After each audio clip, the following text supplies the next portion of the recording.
Assalamualaikum warahmatullahi wabarakatuh, sahabat-sahabatku sekalian.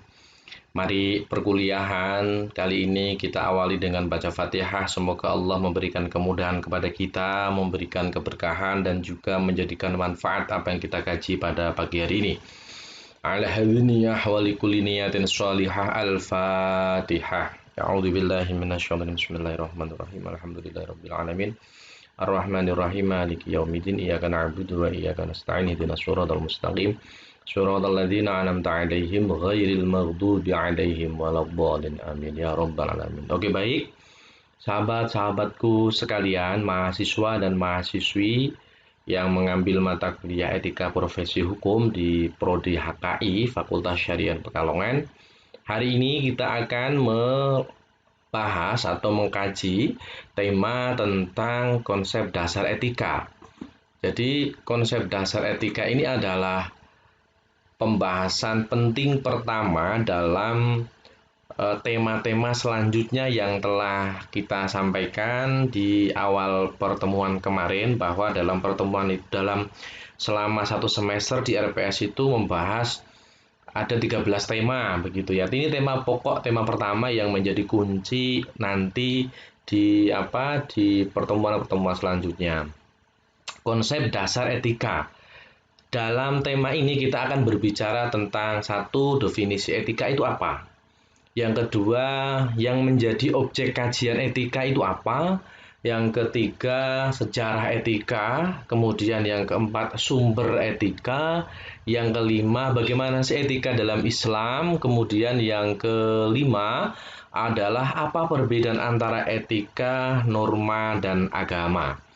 Jadi ini yang menjadi pembicaraan kita nanti selama diskusi di ruang virtual ini.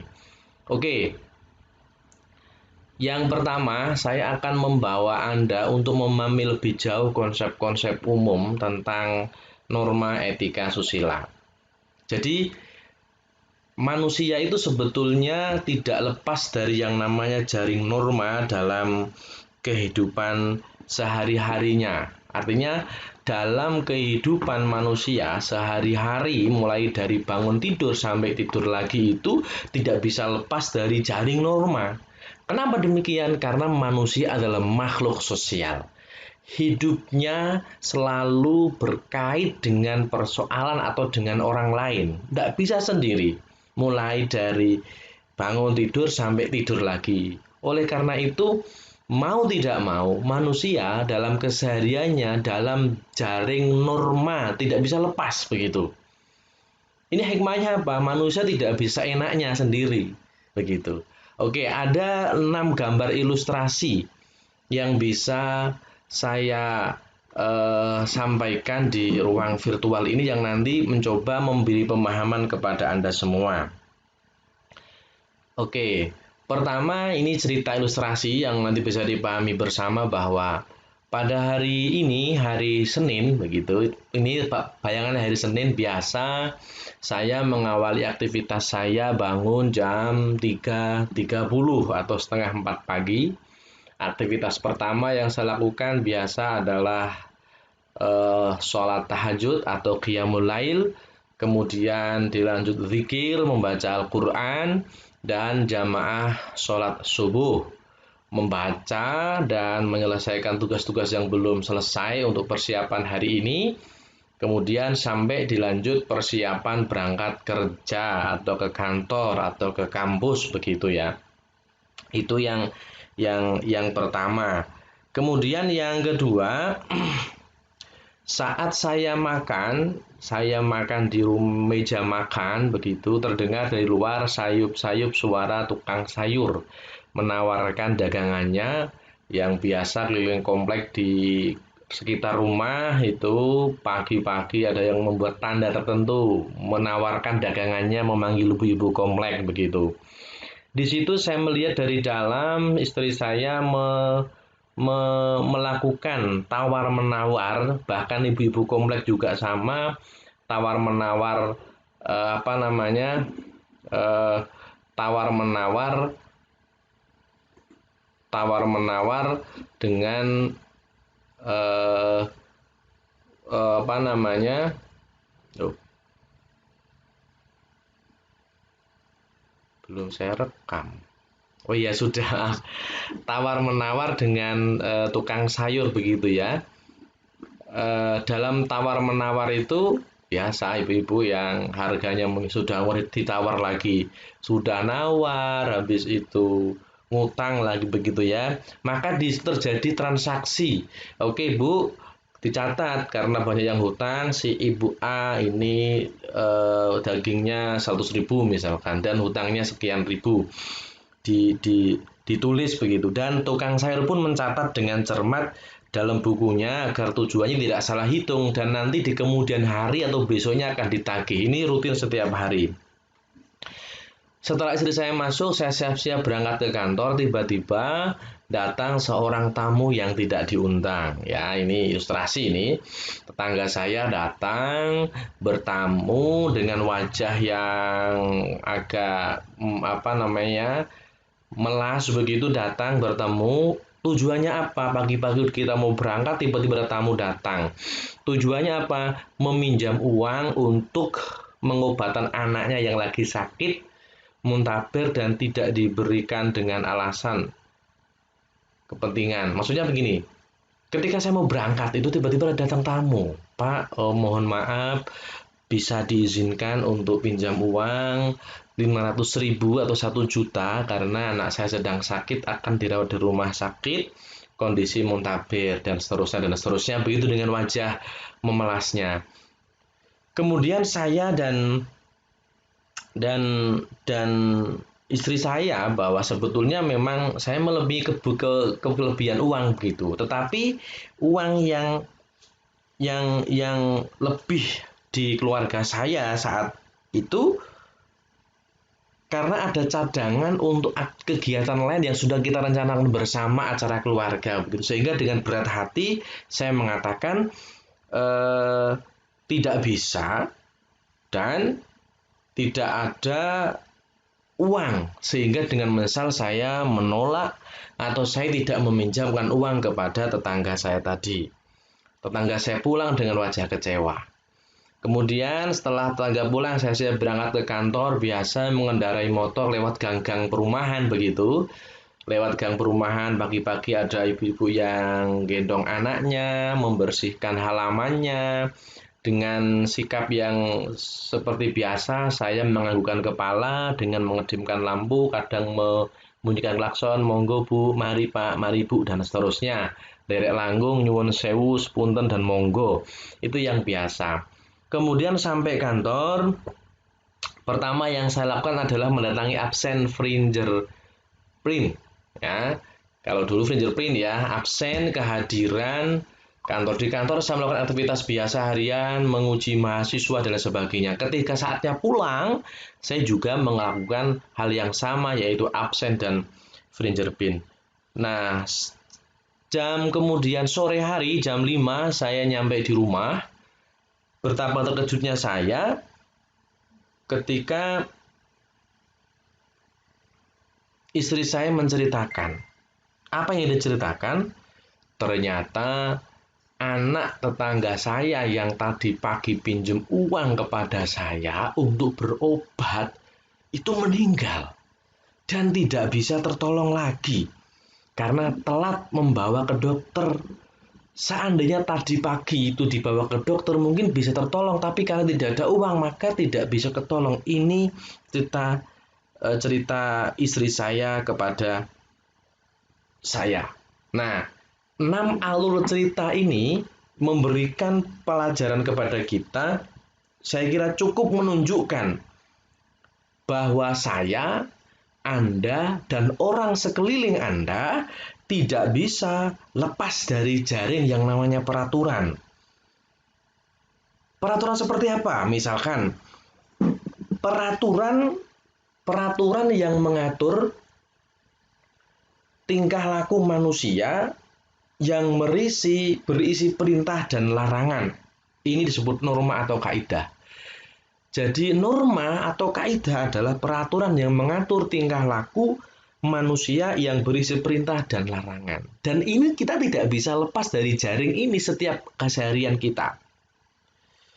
Karena berbagai macam aturan, norma itu pasti akan bersinggungan dengan kita setiap kita melakukan aktivitas dalam kehidupan sehari-hari. Contoh yang pertama, dengan saya bangun pagi melakukan aktivitas ubudiyah sampai jamaah subuh, itu adalah mentaati norma apa? Agama. Norma agama. Norma di sini dipahami sebagai perintah dan larangan ya. Norma agama, perintah agama melakukan sholat subuh. Kemudian pada kasus yang kedua ini tawar-menawar antara ibu-ibu komplek dengan tukang sayur, ini sesungguhnya telah terjadi perjanjian utang piutang atau perjanjian utang piutang antara tukang sayur dan ibu komplek tadi. Ini telah terjadi persinggungan norma hukum atau dalam artian berarti ibu-ibu komplek atau istri saya tadi mentaati norma hukum atau diatur oleh norma hukum perjanjian tadi loh, utang piutang begitu. Kemudian yang ketiga, ini kasus ketiga. Mohon maaf ini kan contoh ya. Ketidakjujuran saya, ini contoh buat saya aja enggak apa-apa contoh. Ketidakjujuran saya dengan keluarga saya dengan tidak memberikan pinjaman kepada tetangga saya tadi, meskipun saya punya uang, ini sesungguhnya melanggar norma etika atau norma moral atau norma kesusilaan. Oke, pahami dengan baik. Nah, ketika saya berangkat ke kantor, yang gambar keempat ini, saya berangkat ke kantor, melewati tetangga saya yang sedang jalan, sedang menyapu, membersihkan tempat halaman. Saya bilang sepunten monggo nyuwun sewu permisi tadi. Ini sesungguhnya saya telah melakukan atau mentaati norma kesopanan. Ya kan?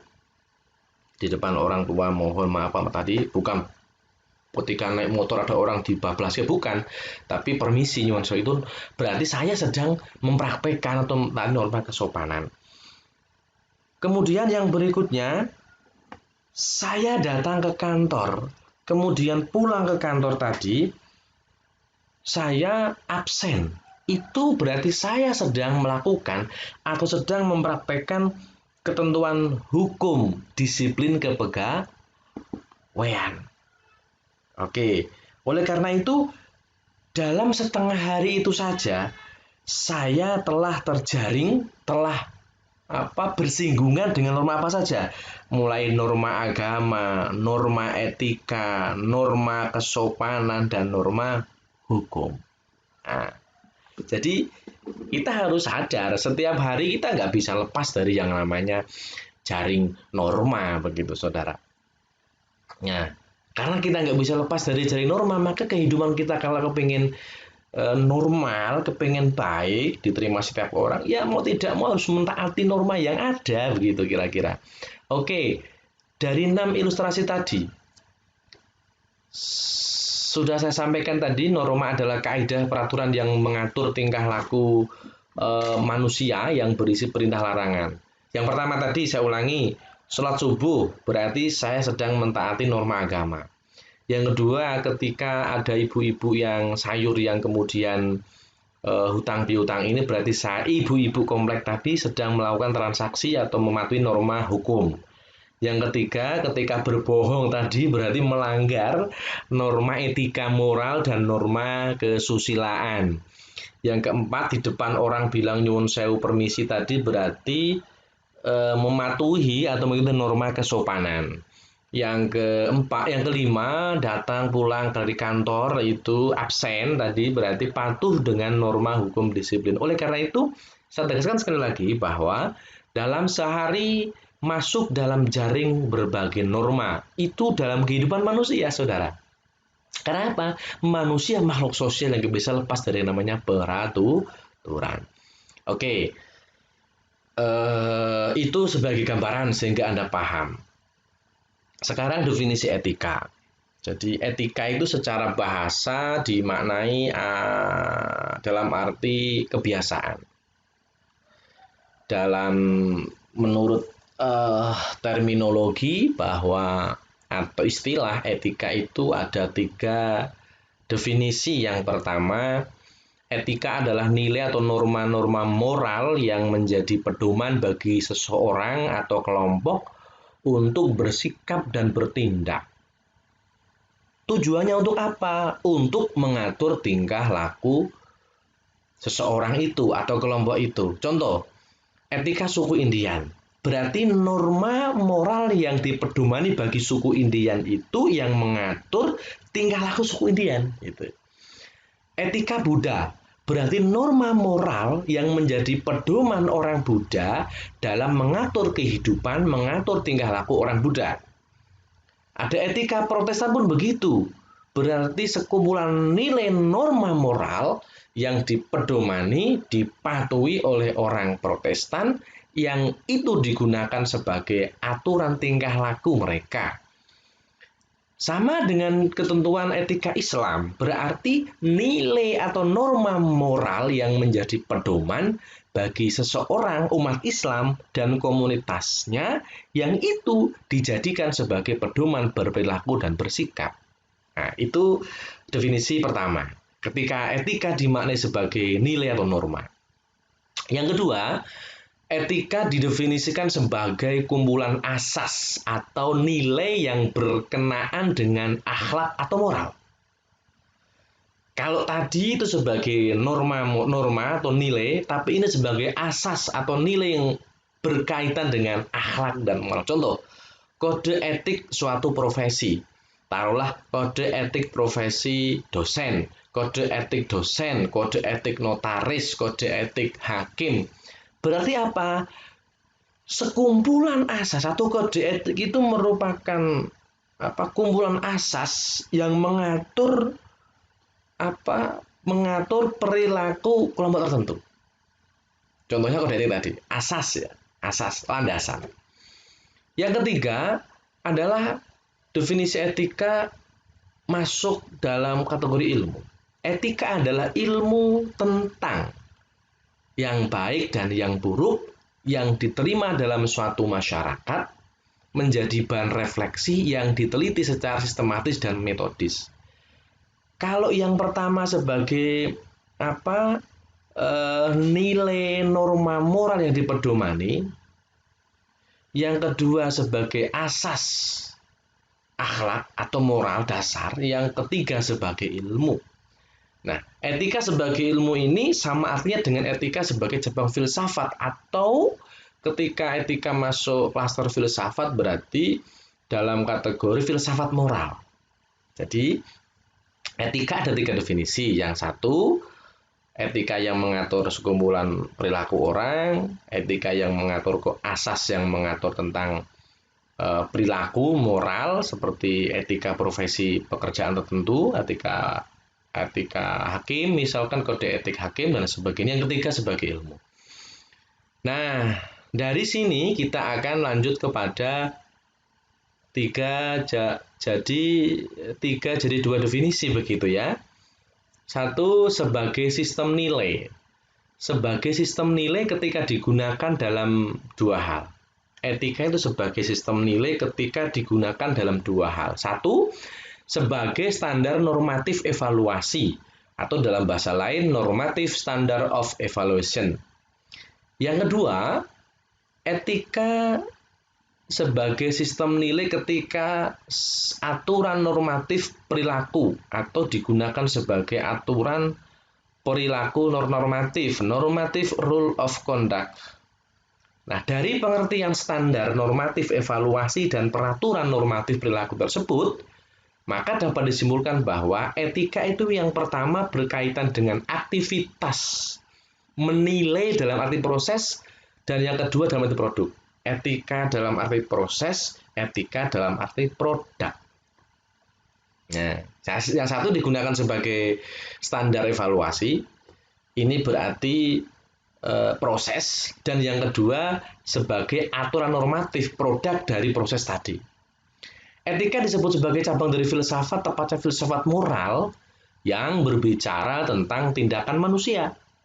Tindakan manusia ini ditentukan oleh bermacam-macam norma yang meliputi ada norma agama, norma hukum, dan norma sopan santun.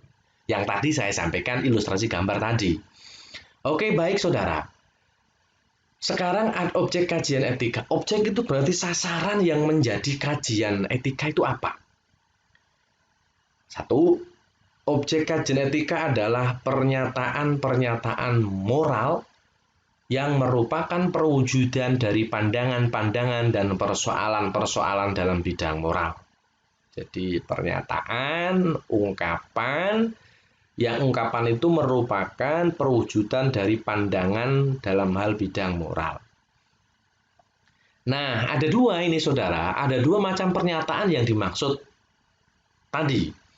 Yang pertama pernyataan tentang tindakan manusia, yang kedua pernyataan tentang manusia itu sendiri atau tentang unsur-unsur kepribadian manusia seperti motif-motif, maksud dan watak. Artinya pernyataan tindakan, baik, buruk, perilakunya seperti apa, atau yang kedua pernyataan yang berkaitan tentang unsur dalam kepribadian manusia. Apa yang melatar belakangi dia berbicara itu? Apa yang melatar belakangi dia tidak memberikan pinjaman seperti tadi, itu menjadi objek kajian etika. Oke, nah sumber pemahaman etika ini ada objek, sumber, fungsi, dan sifat ya. Jadi ini memberikan informasi kepada kita bahwa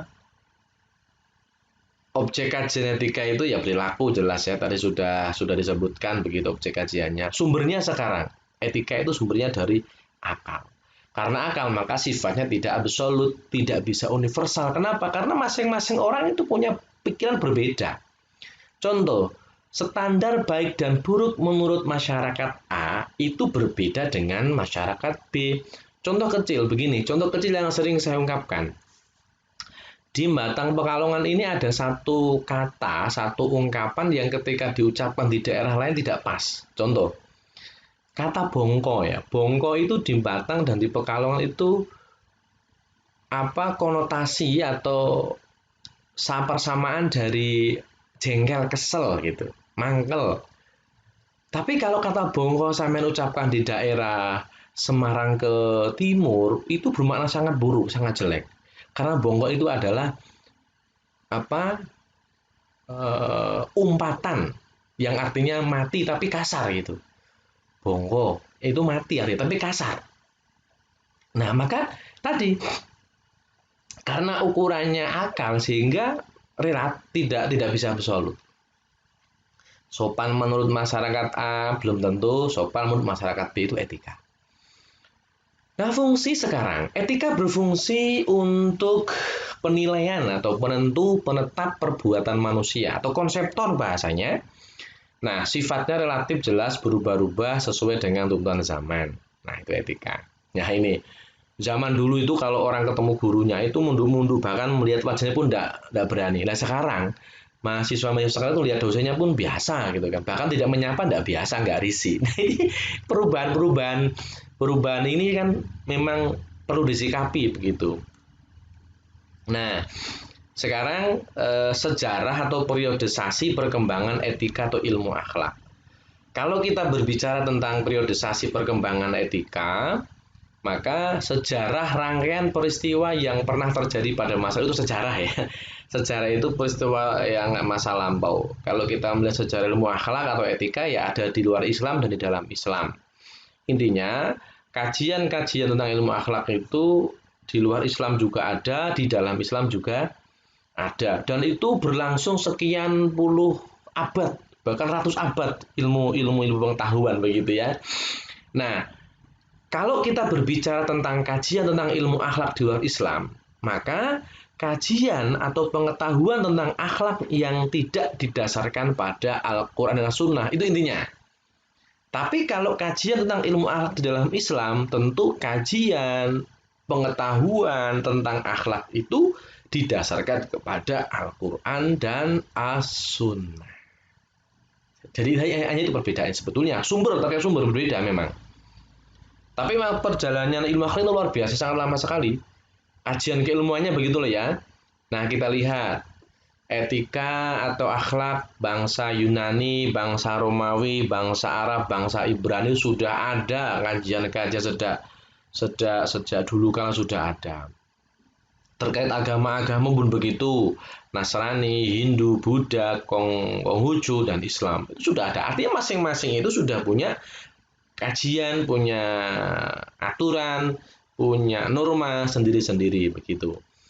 Nah, kalau ditanya, kapan sih ilmu etika muncul di luar Islam itu? Oke, sejarah perkembangan ilmu pengetahuan itu kalau merujuk bisa ratusan tahun sebelum Masehi begitu ya. Pada masa Yunani muncul dan berkembang sekitar tahun 500 sampai 450 tahun sebelum Masehi. Setelah munculnya sofistian, yaitu orang-orang yang bijaksana. Nah, dasar keilmuan yang dibangun pada periode ini adalah berlandaskan pemikiran filsafat tentang manusia. Siapa manusia? Apa kenapa manusia itu begini dan seterusnya gitu ya. Corak ilmu akhlak lebih bersifat filosofis pada periode ini. Nah, akhlak ada sesuai dengan keberadaan manusia, fitrah berdasarkan logika murni. Artinya, sumber etika pada periode ini adalah bersumber pada logika murni atau akal. Ya, karena lebih bersifat filosofis begitu, pemikiran. Siapakah tokoh-tokoh pemikiran ilmu etika pada periode ini? Yang pertama Socrates, kemudian Cyrenik, yang pada tahun-tahun itu menjelaskan tentang menyelidiki pola hubungan antara manusia dengan ilmu pengetahuan, pola hubungan yang kemudian mendasari pemikiran tentang akhlak. Sinis kemudian ketuhanan itu bersih, itu pendapatnya ya teosentris. Kemudian Cyrenik itu tujuan hidup mencari kelezatan dan menghindari kepedihan. Jadi tokoh-tokoh ini, pemikir-pemikir etika filosofis ini pada tahun-tahun itu punya pemikiran yang berbeda-beda, punya ciri yang berbeda-beda, mulai dari Socrates sampai para penerusnya gitu ya. Yang kedua Plato. Plato ini hidup pada masa 427 tahun sampai 347 sebelum Masehi. Ada 4 pokok kebaikan menurut dia dalam filsafat moral. 1, hikmat kebijaksanaan mengatur diri seseorang. Keberanian, keperwiraan, dan keadilan. Jadi kebijaksana, berani, satria atau keperwiraan, keadilan. Itu 4 pokok kebaikan menurut Plato. Kemudian Aristoteles hidup pada masa 394 sebelum Masehi, 322 sebelum Masehi. Dia punya pendapat begini. Tujuan akhir manusia adalah kebahagiaan. Sedangkan untuk mencapainya dengan jalan memanfaatkan kekuatan akal dengan sebaik-baiknya. Nah, ini pendapat dia tentang apa etika. Yang keenam, Stoik ada Epicurus ya. Stoik lebih condong ke sini yang tadi di poin yang pertama. Kalau Epicurus lebih ke Cyrenik gitu. Ini tokoh-tokoh Yunani, filsafat Yunani itu. Nah, sekarang akhlak agama Nasrani. Bagaimanakah etika dalam Nasrani diatur? Jadi Tuhan adalah sumber akhlak dalam agama Nasrani. Dan Tuhan yang menentukan aturan-aturan akhlak yang harus jaga pelihara.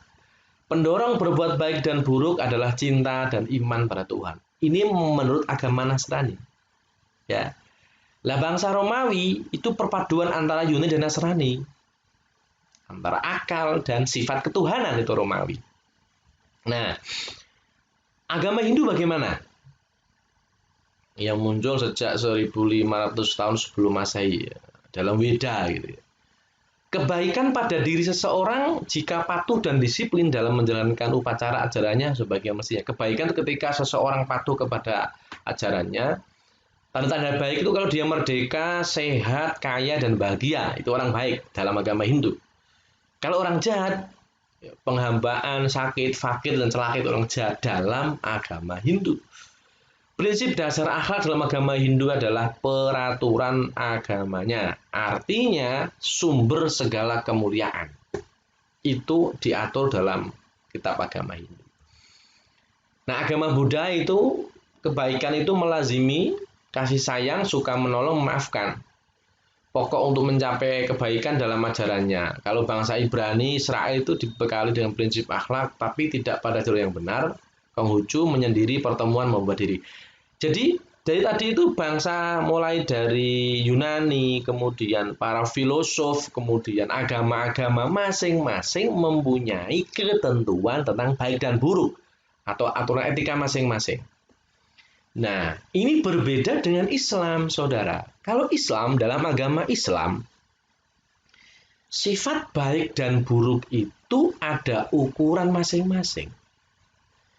Sifat pokok nilai akhlak dalam Islam itu yang kedua robbani dan manusiawi. Maksudnya apa? Satu, robbani. Sifat atau pokok nilai akhlak dalam Islam itu bersumber dari wahyu ilahi Allah Subhanahu wa Ta'ala yang termaktub di dalam Al-Quran dan As-Sunnah.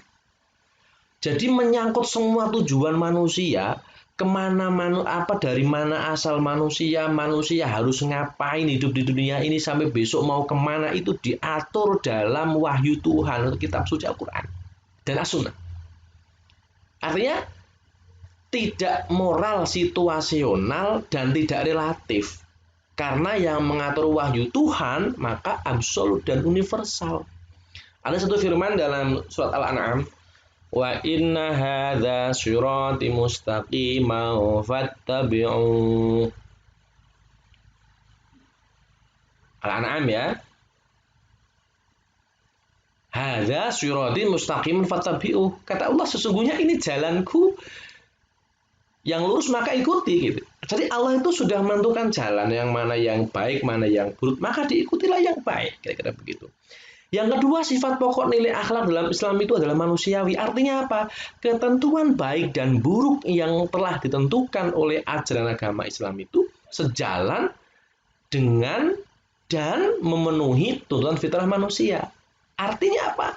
Aturan yang diberlakukan itu menjaga eksistensi manusia sebagai makhluk termulia. Firman Allah Al-Isra ayat 70, walaqad karramna bani adama wa hamalnahum fil barri wal bahri wa razaqnahum minat thayyibati wa faddalnahum ala katsirin mimman khalaqna tafdila. Jadi kita, aturan-aturan yang diberikan kepada kita itu sesungguhnya dalam rangka apa? Menjaga eksistensi manusia sebagai makhluk Tuhan.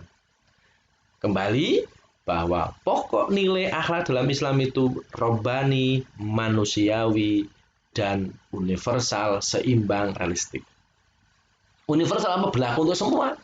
Walladzi khalaqalakum ma fil ardi jami'a. Mencakup segala aspek kehidupan manusia itu dalam Islam. Keseimbangan ya, memenuhi tuntutan kebutuhan hidup manusia baik jasmani maupun rohani, dunia akhirat. Aturan-aturan dalam Islam itu balance ya, untuk kepentingan dunia dan untuk kepentingan akhirat. Wa minhum may yaquluna rabbana atina fid dunya hasanah wa fil akhirati hasanah wa qina adzabannar. Al-Baqarah 1. Yang kedua listrik. Aturan baik dan buruk yang ditetapkan oleh Islam itu realistis, masuk akal gitu loh. Ya. Jadi itu berbeda, saya kira masing-masing agama itu berbeda dalam memberikan batas aturan berlaku baik dan buruk itu. Sekarang moral. Moral itu dari bahasa Latin artinya mores, atau penentuan baik buruk terhadap perbuatan dan kelakuan. Moral itu ada 4 kata kunci ya. 1, prinsip yang berkenaan dengan benar dan salah. Kemampuan untuk memahami perbedaan benar dan salah. Yang ketiga, ajaran atau gambaran tingkah laku baik. Yang keempat, moral adalah istilah yang digunakan untuk memberikan penilaian baik dan buruk terhadap perbuatan manusia yang berstandar adat, kebiasaan atau perilaku masyarakat gitu. Ini moral. Moral ukurannya itu kebiasaan masyarakat. Ya. Oke. Nah, ini gambar ya, ilustrasi yang bisa memberikan pemahaman kepada Anda. Ada motor, ada suku cadang, ada buku panduan. Dari gambar ini saya ingin menyampaikan hubungan antara moral dan etika. Moral itu adalah buku petunjuk bagaimana kita harus memperlakukan sepeda motor kita. Tapi kalau etika itu struktur dan teknologi. Tidak ada artinya struktur dan teknologi kalau tidak diperlakukan secara baik oleh buku petunjuk. Artinya apa? Moral dan etika itu berbeda, tapi kedua nggak bisa dipisahkan. Kira-kira begitu. Oke. Nah, susila itu arti aturan hidup yang lebih baik. Ada tiga kolom, saudara, antara moral, etika, susila. Perbedaannya di mana kira-kira? Norma itu nilai norma dalam masyarakat, ya, realistis sifatnya. Kalau etika baik dan buruk, ukurannya rasio. Sumbernya pemikiran filosofis. Kalau susila itu aturan yang lebih baik, tujuannya upaya membimbing, memandu, dan mengarahkan. Jadi secara umum moral, etika, susila itu ya tentang nilai baik dan buruk begitu. Cuman yang berbeda adalah aturan atau standarnya begitu ya. Nah, sedangkan dalam Islam beda lagi definisinya. Akhlak itu bisa dimaknai secara bahasa, budi pekerti, perangai dan tingkah laku. Kemudian ada ketentuan lain dari definisi Al-Ghazali tentang akhlak ya. Jadi ibaratun an hayatin nafsi rasikhotun anha tasdurul af'alu bisuhulatin wa yusrin min ghairi hajat ila fikrin wa ru'yatin. Jadi akhlak itu adalah ungkapan atau sebutan dari perilaku hati yang dari gerak hati tadi bisa melahirkan perbuatan atau pekerjaan secara instan, mudah tanpa butuh pemikiran. Artinya apa? Perilaku yang disebut akhlak itu kalau dilakukan secara konstan, tidak temporer, dan tidak memerlukan dorongan dari luar, itu akhlak. Oke, sama dengan Ibrani juga begitu. Nah, ini ada 5 ciri akhlak yang bisa disebut perbuatan, bisa disebut akhlak itu 5 ciri. 1, perbuatan itu sudah tertanam dalam hati sehingga membentuk kepribadian. Yang kedua, timbul dari dalam diri manusia, artinya ketika kita melakukan sesuatu itu tanpa paksaan. Yang ketiga, sungguh-sungguh, tidak nggak pura-pura, baik nggak pura-pura, rajin nggak pura-pura gitu. Yang keempat itu ikhlas, Anda melakukan pekerjaan tidak karena pujian. Yang keempat, mudah tanpa pemikiran. Yang kelima, mudah tanpa pemikiran, bukan berarti nggak sadar, tapi betul-betul melakukan itu dengan sadar sepenuhnya, tapi tanpa pertimbangan. Contohnya begini, ada orang jatuh begitu ya, ada orang jatuh, Anda refleks mau menolong tanpa pamrih, tanpa ada memaksa, bukan acting dan ikhlas, dan tanpa butuh mikir itu saudara siapa tidak. Nah ini loh akhlak yang baik, kira-kira begitu loh, itu gambarannya ya. Karena begini, saya pesan kepada Anda, kalau Anda menolong orang atau berbuat baik kepada orang itu jangan tanya agamanya. Karena apa? Kebaikan itu tidak punya jenis kelamin. Siapapun makhluk di dunia ini wajib Anda tolong, wajib Anda bantu jika memang membutuhkan pertolongan, membutuhkan bantuan dan Anda mampu. Baik dan kebaikan itu nggak punya jenis kelamin dan tidak punya agama. Artinya, tolonglah, bantulah setiap orang yang membutuhkan Anda ketika Anda mampu. Ketika tidak mampu ya tolak dengan baik begitu ya. Oke. Nah, di slide terakhir ini saya kira menjadi penting bagi saudara untuk mengenal lebih jauh tentang moral, susila, etika, dan akhlak.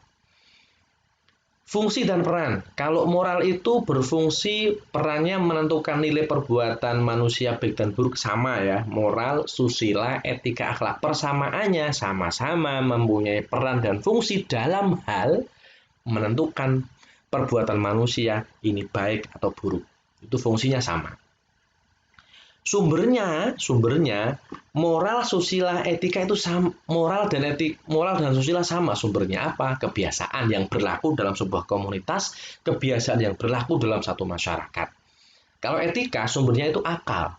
Tapi kalau akhlak sumbernya itu Al-Qur'an dan Al-Hadis. Nah, itu perbedaannya. Yang kolom ketiga perhatikan sifat kawasan. Kalau moral itu praktis lokal, artinya berlaku lokal. Sama dengan susila, praktis lokal individual. Kalau etika itu teoritis umum, kalau akhlak itu teoritis, bersumber dari wahyu, dan universal. Sehingga dengan demikian, akhlak, moral, dan susila itu adalah produk rasio dan budaya masyarakat yang secara selektif diakui manusia.